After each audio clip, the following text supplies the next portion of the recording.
আসসালামু আলাইকুম দর্শক, শুভেচ্ছা নিন। আপনাদের সবাইকে স্বাগত জানাচ্ছি আমি কনক সরদার আজকের অনুষ্ঠানে। দর্শক, বাংলাদেশের আজকে 6 তারিখ, আর ধরে নির্বাচনের 5 দিন। 5 দিন পরেই জাতীয় সংসদ নির্বাচন, বহুল কাঙ্ক্ষিত, এবং গণভোট দুটো একই সঙ্গে অনুষ্ঠিত হবে। এবং জমজমাট প্রচারণা চলছে, যদিও অনেকে অভিযোগ করছেন যে একটি জাতীয় নির্বাচন হচ্ছে, তেমন আবহই তারা পাচ্ছেন না।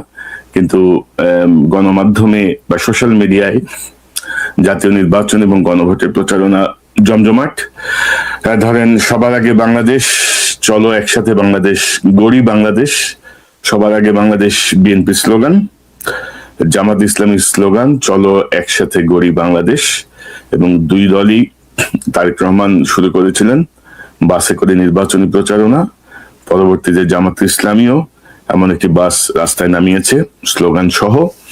তো বলা যে দুই দলের মাঠে একটা হাড্ডাহাড্ডি অবস্থান, হাড্ডাহাড্ডি মুখোমুখি অবস্থান। এবং নির্বাচনের সময় যা হয়, নানা রকমের কি বলবো, এক পক্ষ আরেক পক্ষকে নানাভাবে ঘায়েল করার চেষ্টা করে, এগুলো চলছে, এগুলো খুব স্বাভাবিক বিষয়। কিন্তু তার বাইরেও দুই একটা বিষয় আছে যে জায়গাগুলোয় আমি মনে করি আমাদের সেনাবাহিনী, আমাদের আনসার বাহিনী, আমাদের পুলিশ প্রশাসন, নির্বাচন কমিশন, এদেরকে একটু মনোযোগ আকর্ষণ করতে চাই যে অতীতের কোনো খেলা এবার আসলে চলবে না।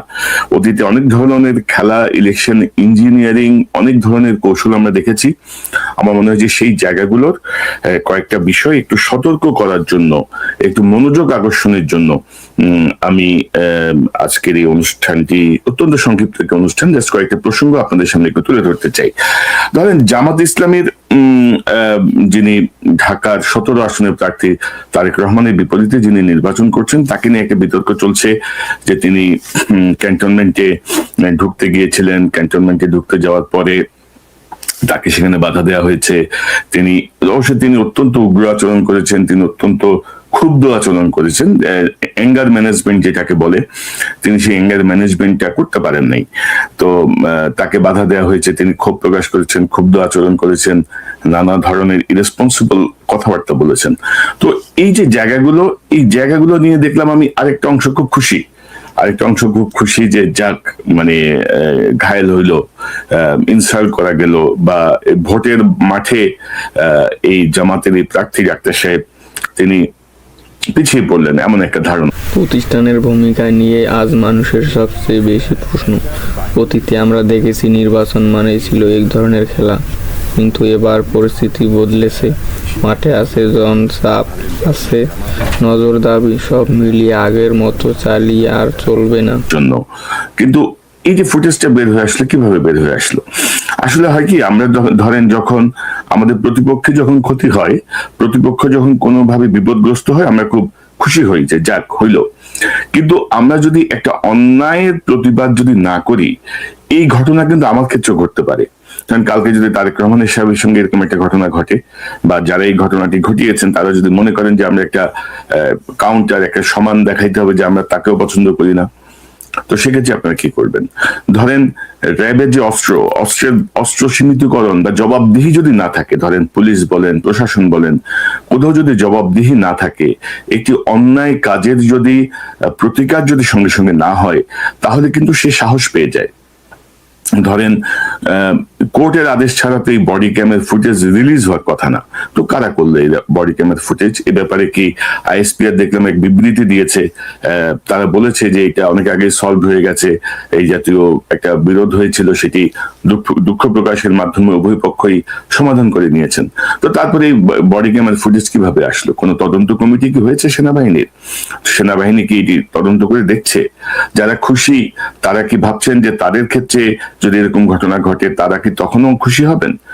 যারা এখন এই ঘটনার শিকার হলেন তারা কি তখন উল্লাস প্রকাশ করবেন? অর্থাৎ হয়েছে কি, যে আপনাকে মানে বিধিসম্মত পথে থাকতে হবে, যেটি আমি মনে করি যে আপনি ক্ষমতা দেখাবেন, আপনি একে ঘায়েল করার জন্য অন্যভাবে অন্য পথে যাবেন, সেটি কিন্তু আপনার দিকেও কিন্তু ঘুরে আসবে। সেই জায়গাটা আমি সতর্ক করতে চাই। এবং আমি নির্বাচন কেন্দ্রিক যতটুকু আমার পর্যবেক্ষণ বা যা কিছু, তাতে আমি দেখছি যে ওয়াকার সাহেব কিন্তু, আমি যতটুকু ওনার কার্যক্রম দেখছি, অতীতে সেনা প্রধানদের সঙ্গে কম্পেয়ার করলে he is good. He is good, এবং ধরেন যে 5ই আগস্টে হাসিনাকে বিতাড়নের পেছনে তো তার কিছু ভূমিকা ছিল। তো কিন্তু তাকে অলওয়েজ দেখবেন যে খুব মানে কি বলবো রাগত একটা চেহারা নিয়ে এসে কথা বলার চেষ্টা করেন, but this is not his real face. তিনি ভালো, কিন্তু প্রবলেম হচ্ছে তার আশেপাশে যেই মানে চেলা চামুন্ডা যেসব শিষ্য বাহিনী আছে, তারা কিন্তু তাকে বিভিন্ন সময় কিন্তু মিসগাইড করেন। মানে তার যে খারাপ কোনো ইন্টেনশন আছে সেটা আমি মনে করছি না, কারণ ধরেন রাষ্ট্র পরিচালনার জন্য বা আপনি যখন একটা ধরেন আজকে যদি ধরেন আমি যদি কোনো রাষ্ট্রীয় কোনো দায়িত্ব নেই, আপনার কি মনে হয় যে আমি এখন যেভাবে কথা বলছি বা আমি যা করছি সেটা করতে পারবো না? তখন রাষ্ট্রীয় আইন, প্রটোকল, পার্শ্ববর্তী রাষ্ট্রের সাথে সম্পর্ক, ইন্টারন্যাশনাল পলিটিক্স, অনেক কিছু মাথায় রেখে সিদ্ধান্ত নিতে হবে। তো সেই জায়গাটায় ওয়াকার সাহেবকে আমার মনে হয় যে ওনার আশেপাশের যাদের দ্বারা তিনি পরিচালিত হন, অনেকেই হয়তো তাকে বিপথে পরিচালিত করছেন। এবং লক্ষ্য রাখবেন যে সকল কিছুর দায় কিন্তু আলটিমেটলি হেড অফ দ্য ইনস্টিটিউশনের, হেড অফ দ্য স্টেটের সকল দায়। কারণ বলা হয় যে রাষ্ট্রে যদি একজন নাগরিকও না খেয়ে মারা যায়, দায় কিন্তু প্রধানমন্ত্রীর, রাষ্ট্রপতির। তো সেই জায়গাটায় আমার মনে হয় যে ওয়াকার সাহেব নির্বাচন কেন্দ্রিক, আমার মনে হয় না সেনাবাহিনীর পক্ষ থেকে কোনো ইঞ্জিনিয়ারিং এর পরিকল্পনা আছে, এখন পর্যন্ত ক্লিয়ার না। কিছু কিছু জায়গায় বিতর্কিত মানুষকে বসানো হয়েছে, কিছু কিছু জায়গায় বিতর্কিত লোকজন যারা অতীতের 2-3টা নির্বাচনের অভিজ্ঞতা রাখেন, এমন কিছু ব্যক্তি চান্সে ঢুকে গেছেন। আমার মনে হয় যে সেই জায়গাটা আরেকটু স্ক্রিনিং করা প্রয়োজন। But overall I am happy with general walker. তবে এই যে ধরেন জামাতের প্রার্থীকে নিয়ে জাহাঙ্গীর গেটে যে ঘটনাটা ঘটলো, আমি মনে করি একটা নিরপেক্ষ তদন্তের মাধ্যমে অত্যন্ত দ্রুত, কারণ এটা বাইর করার জন্য অত কঠিন লম্বা তদন্তেরও কিছু না, এটা খুব ইজিলি, এটা নিশ্চয়ই এমন কেউ বের করেছেন যার সেই এক্সেস আছে, যার সেই পাসওয়ার্ড ভ্যালিডেট করা আছে সেই সার্ভারে, সেখান থেকে এটি ডাউনলোড হয়েছে। তো কে ডাউনলোড করেছে, কেন ডাউনলোড করেছে, আমার মনে হয় যে এই জায়গাটায় এটি কার্যকর পদক্ষেপ নেওয়া উচিত। এবং আমি মনে করি বিএনপির এই দাবিটি করা উচিত, কারণ না হলে দেখেন উদ্ধত অস্ত্র যদি আপনি প্রতিবাদ না করেন, উদ্ধত অস্ত্র যদি আপনি অ্যাকাউন্টেবিলিটির আওতায় না আনেন, এটি যে কোনো সময় যে কোনো কারো দিকে ঘুরে যেতে পারে। সো বর্তমান সময়ে এই ভিডিও ফুটেজ, অডিও ফুটেজ, এগুলো কিন্তু অসম্ভব ভয়ঙ্কর রকমের অস্ত্র। তো সেই জায়গাটা আমি বলবো যে একটা দ্রুত একটা তদন্ত করা হোক। পাশাপাশি এবারে আলোচিত একটা বিষয় আমি আগেও বলেছি, আগেও একটা অনুষ্ঠান করেছিলাম সংক্ষিপ্ত ভাবে, যে এক্সে জামাতের আমিরের যেই বক্তব্যটা এসেছে, সেই বক্তব্যকে কেন্দ্র করে ধরেন এটা জামাত অবশ্য প্রথমে ভুল বলেছে যে এটি হ্যাক হয়েছে, আসলে কি হ্যাক হয়নি, এটি ডিভাইস কন্ট্রোল হয়েছে। এবং এটা নিয়ে ধরেন বিএনপির একটা উল্লাস আমরা দেখলাম। তো আমার মনে হয় যে এতটা উল্লাস প্রকাশ করা বোধহয় তাদের ঠিক হয়নি, তারা বিষয়টাকে আরো রাজনৈতিকভাবে মোকাবেলা করলে বোধহয় ভালো হতো। এবং সবচেয়ে বড় কথা হচ্ছে যে একমাত্র মাথা খারাপ যদি না হয়, বা একেবারে যদি কোনো জাতীয় দ্রব্য গ্রহণ করে যদি কেউ এই জাতীয় স্ট্যাটাস যদি না লিখে, তাহলে কোনো পক্ষে নির্বাচনের 12-14 দিন আগে এই জাতীয় মন্তব্য করা একটি দলের প্রধানের পক্ষে কখনোই সম্ভব না আর কি। সো এখানে তৃতীয় কোনো পক্ষ যেভাবেই হোক, তৃতীয় কোনো পক্ষ, হয় সেটা জামাতের ভেতরের পক্ষ অথবা বাইরের পক্ষ, অথবা যেভাবেই হোক, এরকম একটা ঘটনা ঘটেছে। তবে ইন্টারেস্টিং বিষয় হচ্ছে বর্তমান যারা ভোটার, ধরেন জামাতের একটা ভোট ব্যাংক আছে, বিএনপির একটা ভোট ব্যাংক আছে, এই ভোট ব্যাংক কনফার্ম তাদের কাছে যাচ্ছে। তবে জয় পরাজয় বা নির্ধারিত হয় কিন্তু ফ্লোটিং ভোটার, অর্থাৎ নতুন যে ভোটার। এখন ধরেন যে ছেলেটা বা যে মেয়েটার জন্ম 2000 সালে, 2001 সালে, তার বয়স এখন কিন্তু 25-26। সো এই তার বুঝ হওয়ার পর থেকে ধরেন 2009 থেকে, তার 9-10 বছর থেকে সে হাসিনার যে শাসন দেখেছে, এবং তার কাছে যে পর্যবেক্ষণ আছে, সেই পর্যবেক্ষণেরই ভিত্তিতেই এবারে নির্বাচনের ফলাফল নির্ধারিত হবে। সো আপনারা পারস্পরিক কাদা ছোড়াছুড়ি করে, কামড়াকামড়ি করে আমার মনে হয় না খুব লাভ হবে। আপনাদের যে ভোট ব্যাংক, সেই ভোট ব্যাংকের জায়গায় আছে, কিন্তু ভোট নির্ধারিত হবে নতুন যেই 4 কোটি 4.5 কোটি যে নতুন ভোটার, তাদের মাধ্যমে, এবং পুরাতন ভোটারদের মধ্যে অনেকে যারা ভোট দিতে পারে নাই তাদের মাধ্যমে। যে কার্যক্রমগুলো এখন চলছে সেই জায়গাটায়। এবং গত কয়েকদিন ধরে আমি দুর্ভাগ্যজনকভাবে দেখছি যে বাংলাদেশের মিডিয়ায়, ধরেন আমরা তো আসলে কোনো ফ্যাসিস্ট আমরা নিয়ন্ত্রণ করতে পারি নাই, তো মিডিয়ার ফ্যাসিস্টরা কিন্তু বহাল তবিয়তে আছে, তারা রং পাল্টিয়েছে, আবার স্বরঙে ফেরত আসছে।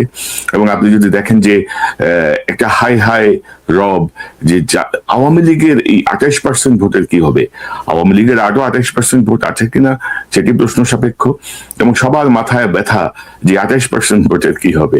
সেনাবাহিনীর বরাবরই রাষ্ট্রের অবস্থান জায়গা, অতীতে যেসব বিতর্ক উঠেছে তার অনেকটাই রাজনৈতিক ব্যবস্থার ব্যর্থতা থেকে এসেছে। এবার সেনাবাহিনীর সামনে চ্যালেঞ্জ একটাই, নিরপেক্ষ প্রমাণ করা।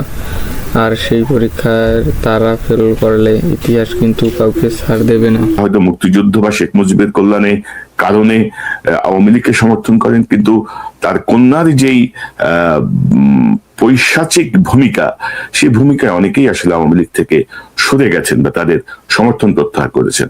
তো এটা নিয়ে একটা কান্নাকাটি চলছে। প্রার্থীদের মধ্যে আওয়ামী লীগের কি বলবো সহানুভূতি পাওয়ার একটা চেষ্টা চলছে। তো সব মিলিয়ে ভোটের মাঠে আমি বলবো যে একটা জগাখিচুড়ি অবস্থা। তবে এবারে নির্বাচনে ধরেন সেনাবাহিনীর পরে সবচেয়ে গুরুত্বপূর্ণ ভূমিকায় থাকবে হচ্ছে পুলিশ। আমি বলবো সেনাবাহিনীর চেয়েও সবচেয়ে বড় গুরুত্বপূর্ণ ভূমিকায় থাকবে পুলিশ না, আনসার বাহিনী। এবং আনসার বাহিনী কিন্তু যুগ যুগ ধরে সকল নির্বাচনে ভোট কেন্দ্র পাহারা এবং ব্যালট বাক্স পাহারার দায়িত্বে থাকেন এবং তারা গুরুত্বপূর্ণ দায়িত্ব পালন করেন। তো সেই জায়গাটায় পুলিশ কিন্তু এখনো ইনঅ্যাক্টিভ, পুলিশের কিন্তু তেমন তৎপরতা বা তেমন কার্যক্রম এখনো চোখে পড়ছে না। তো আনসার বাহিনীর জায়গাটায় আমাদেরকে আরেকটু মনোযোগী হতে হবে। আমি গতকাল একটা পোস্ট দিয়েছিলাম, গতকাল রাতে আমার ফেসবুকে একটা পোস্ট দিয়েছিলাম, আমি যদি আপনাদেরকে দেখাই যে নতুন ধরনের ইলেকশন ইঞ্জিনিয়ারিং এর পরিকল্পনা করছে আনসার ভিডিবির মহাপরিচালক। কারণ আপনারা জানেন যে সকল কিছু দায় কিন্তু দলের প্রধানের উপর যায়, তিনি কিভাবে কি করবেন। ধরেন এখানে তারা নতুন ধরনের একটা সফটওয়্যার ইন্ট্রোডিউস করেছেন এবং যে আনসার ভিডিবির যিনি মহাপরিচালক মেজর জেনারেল আব্দুল মোতালেব সাজ্জাদ মাহমুদ, তিনি দায়িত্ব নিয়েছেন গত বছরের 24-এর 12ই আগস্ট, এবং তারা এখানে নতুন ধরনের একটা সফটওয়্যার ইন্ট্রোডিউস করেছেন। নতুন নয়, আগেও ছিল, বাট এবার তারা সফটওয়্যারের মাধ্যমে আহ্বান জানাচ্ছেন যারা দায়িত্ব পালন করতে চান নির্বাচনের, তাদেরকে তারা সেখান থেকে তারা বিভিন্ন জায়গায় পোস্টিং করছেন।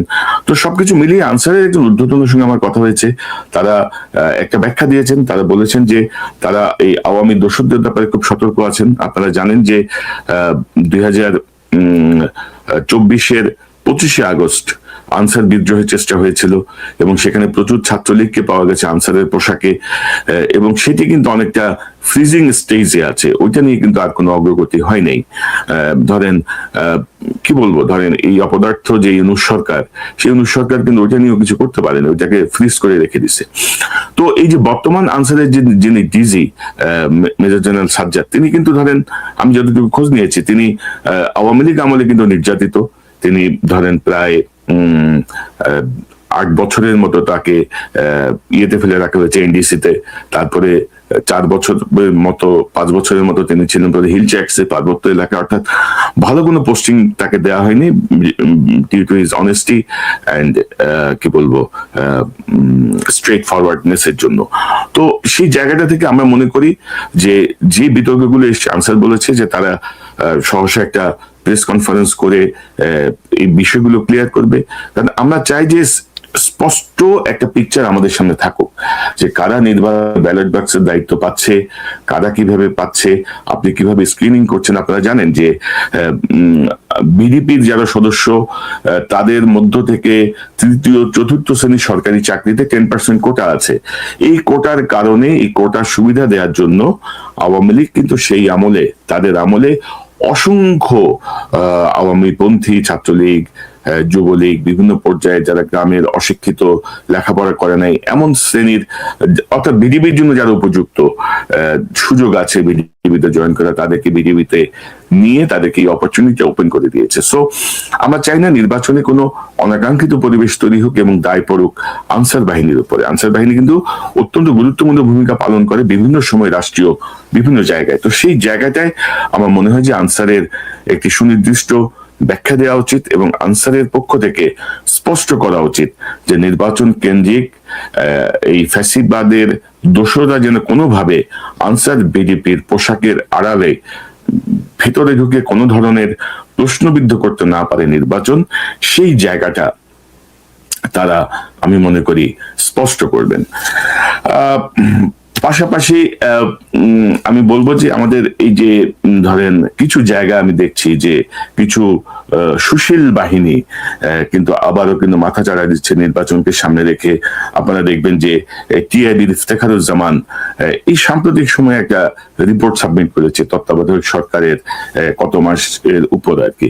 তো নর্মালি ধরেন জরিপগুলো হয় 100 দিনের, 6 মাসের, 1 বছরের, তারা দেখলাম 14 না 15 মাসের হিসাব করে কি একটা গবেষণা প্রতিবেদন উপস্থাপন করেছে। এগুলো সব ইন্টেনশনাল। ইফতেখারুজ্জামান তো দীর্ঘদিন আওয়ামী লীগের পারপাস সার্ভ করছে, সে এখনো কিন্তু আবার নতুন খেলা তারা শুরু করছে এবং এতে তার সঙ্গী হচ্ছে ডেইলি স্টার এবং প্রথম আলো। এবং আপনারা জানেন যে সাম্প্রতিক সময় মাহমুদুর রহমান যখন বলেছেন যে তারেক রহমান সাহেব দীর্ঘদিন দেশের বাইরে ছিলেন, তার কাছে অনেক ইনফরমেশন ধরেন ফিজিক্যাল প্রেজেন্সে যেভাবে থাকে সেভাবে তো ছিল না, এটা নিয়ে অনেক সমালোচনা হয়েছে। কিন্তু এখন দেখা যাচ্ছে তারেক রহমান সাহেব যাদেরকে ওয়েলকাম করেছেন, তার উদারতা দেখিয়েছেন, তারা কিন্তু ভেতরে কিন্তু তাদের জাল কাটা শুরু করেছে। পাশাপাশি আমি যদি আপনাদেরকে দেখাই যে আল জাজিরা একটা রিপোর্ট করেছে সাম্প্রতিক সময়ে, সেখানে হচ্ছে নির্বাচনকে সামনে রেখে বাংলাদেশের সংখ্যালঘুরা আতঙ্কিত, এমন একটা রিপোর্ট তারা করেছে। এবং deeply insecure why Bangladeshi minorities are scared ahead of elections, এটি হচ্ছে আল জাজিরা শিরোনাম। এবং সেখানে কিন্তু ইন্টারভিউ, এবারে নির্বাচনে শুধু ভোটের লড়াই না, এটা একটা বিশ্বাসের লড়াই। মানুষ আর মুখ বুঝে সব মেনে নেবে না। সেনা, পুলিশ, আনসার সবাই জানে এবার ভুল করে দায় এন্ডের জায়গা থাকবে না। অতীতের খেলা এবার সত্যি চলবে না, জনগণ পাশে থাকবে। আর যদি না দাঁড়ায়, ইতিহাস, রাজনীতি আর জনতা তিনটাই একসাথে জবাব দেবে। মারামারি হয় সেটাকে ফ্লেভার দেওয়ার চেষ্টা হবে হিন্দু মুসলমানের মারামারি। তো আমার মনে হয় যে এই জায়গাটায় আল জাজিরা, প্রথম আলো, ডেইলি স্টার মিলে আরেকটা সিনারিও তৈরি করার চেষ্টা করছে। কারণ বাংলাদেশে হাসিনা তার পুরো আমলটাই চেষ্টা করেছে বাংলাদেশকে একটা জঙ্গি রাষ্ট্র বানানোর চেষ্টা করেছে। হাসিনা তার পুরা সময়টাই চেষ্টা করেছে বাংলাদেশের যে সাম্প্রদায়িক, অসাম্প্রদায়িক যে ক্যারেক্টার, সেই ক্যারেক্টারটাকে নষ্ট করার জন্য। এবং বিভিন্ন সময়ে পূজা মণ্ডপে হামলা, ব্রাহ্মণবাড়িয়ার নাসিরনগরে হামলা সহ বেশ কিছু ঘটনায় আমরা দেখেছি আওয়ামী লীগের নেতাকর্মীদের যে ইনভলভমেন্ট ছিল সেটি ছিল অত্যন্ত দুঃখজনক এবং হতাশাজনক। এবং যেটি বলা হয় যে 2001 সালে বিএনপি ক্ষমতায় আসার পরে মাইনরিটির উপরে যে নির্যাতন হয়েছে, হাসিনা গত তার যে 15-16 বছরের যে রেজিম, সেই রেজিমে কিন্তু এই অংশটা টাচই করে নাই। কারণ ওই অংশটা টাচ করলে দেখা যাবে যে এই ঘটনার সঙ্গে তাদেরই লোকজন জড়িত। অর্থাৎ নিজের নাক কেটে অপরের যাত্রাভঙ্গের যেই ঘৃণ্য রাজনীতি, সেই রাজনীতিতে কিন্তু আওয়ামী লীগ কিন্তু সেরা। তো সেই জায়গাটায় আমি বলবো যে অনেক মহল, অনেক জায়গা থেকে নির্বাচনের পরিবেশকে ক্ষতিগ্রস্ত করার, নির্বাচনকে প্রশ্নবিদ্ধ করার এক ধরনের উদ্যোগ নিয়ে মাঠে নেমেছেন।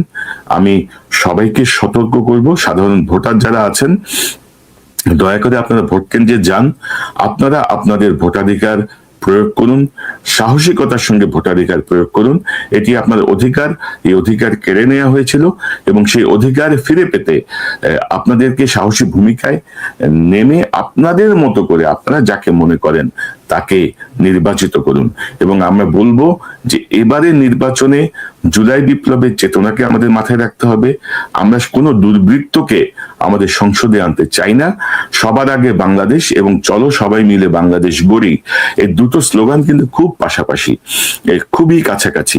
এই প্রধান দুটি দলের এই যে দুই স্লোগান, এই স্লোগান বিশ্লেষণ করলে আমরা বুঝবো যে আমাদের মহান জাতীয় সংসদে আগামীতে আমরা কাদের প্রতিনিধিত্ব চাই, কাদেরকে আমরা বসাতে চাই, কাদেরকে বসালে সবার আগে বাংলাদেশ বা চলো সবাই মিলে বাংলাদেশ গড়ির এই যে স্লোগান, এই স্লোগানগুলো কার্যকর হবে।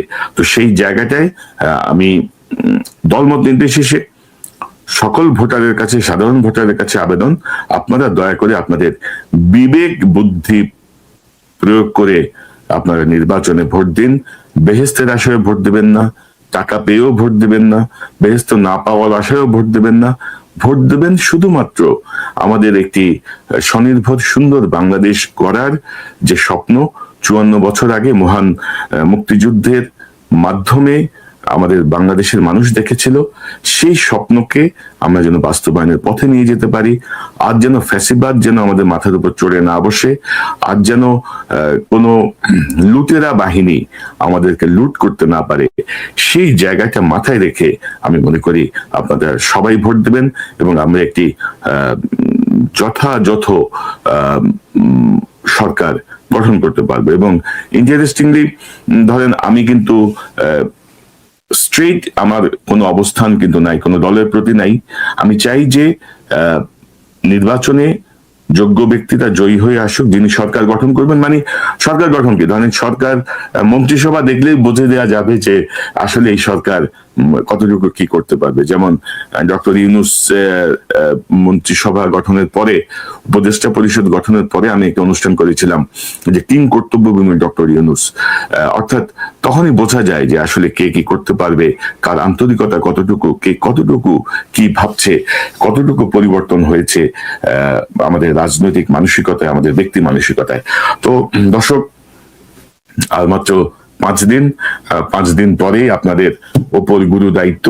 এবং নির্বাচন কেন্দ্রিক কোথাও যদি আপনাদের কাছে যদি কোনো তথ্য আসে, কোনো বিষয় নিয়ে যদি আপনারা জানাতে চান, দয়া করে আমার এই ইমেল অ্যাড্রেস konoksaronews@gmail.com সেই ঠিকানায় যদি আপনারা পাঠান, আমি চেষ্টা করব সেই বিষয়গুলো সামনে আনার জন্য, সরকারের কাছে তুলে ধরার জন্য, নির্বাচন কমিশনের কাছে তুলে ধরার জন্য এবং দেশের জনগণের কাছে তুলে ধরার জন্য।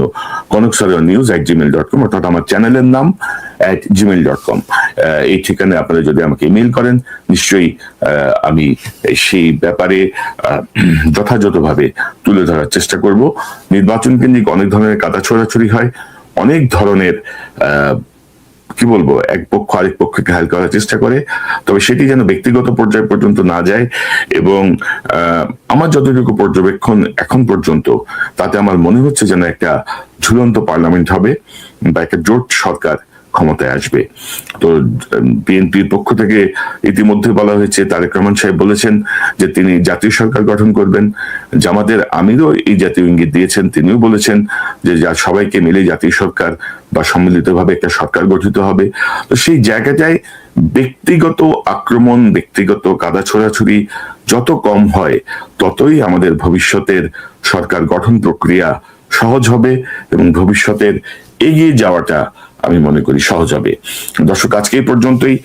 আরো বেশ কিছু গুরুত্বপূর্ণ বিষয় আছে, এগুলো নির্বাচনের আগ পর্যন্ত আনবো। এবং আমি ইতিমধ্যে বিএনপির চেয়ারম্যান জনাব তারেক রহমান এবং জামাতের আমির ডাক্তার শফিকুর রহমান দুজনকেই আমন্ত্রণ জানিয়েছি নির্বাচনের আগে সর্বশেষ কিছু বিষয় নিয়ে তাদের সঙ্গে কথা বলার। যদি রাজি হন, নিশ্চয়ই তাদেরকে আপনারা এই স্ক্রিনে দেখবেন। আর রাজি না হলে কিছু করার নেই।